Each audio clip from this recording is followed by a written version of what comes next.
Trump flips the script on the Ukraine war, blaming Zelensky, not Putin.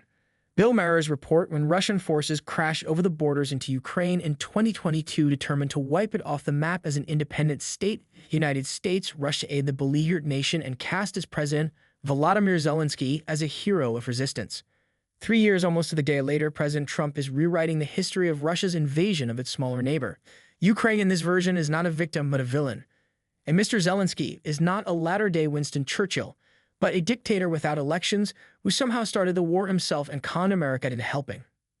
Mr. Trump's revisionism sets the stage for a geopolitical about-face unlike any in generations as the president embarks on negotiations with Russia that Ukraine fears could come at its own expense. By vilifying Mr. Zelensky and shifting blame for the war from Moscow to Kiev, Mr. Trump seems to be laying a predicate for withdrawing support for an ally under attack. The sharp exchange of words between Mr. Trump and Mr. Zelensky this week signaled how much has changed with the inauguration of a new president in Washington. Even for Mr. Trump, who has never been a fan of Ukraine and has long expressed admiration of President Vladimir Putin of Russia, the vitriol expressed toward Mr. Zelensky drew gasps of surprise on both sides of the Atlantic Ocean.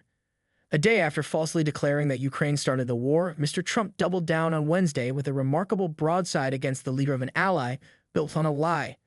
Think of it, a modestly successful comedian, Volodymyr Zelensky, taught the United States of America into spending $350 billion to go into a war that couldn't be won. Mr. Trump wrote on social media. It was a striking distortion of reality. Mr. Zelensky did not talk the United States into giving him money to go into a war. He and his country were attacked, and only then did the United States, under President Joseph R. Biden Jr., respond with expansive financial assistance. And even then, it has been only about a third of what Mr. Trump claimed. But Mr. Trump went on, characterizing Mr. Zelensky not as a defender of democracy, but an enemy of it. He refuses to have elections, is very low in Ukrainian polls, and the only thing he was good at was playing Biden like a fiddle.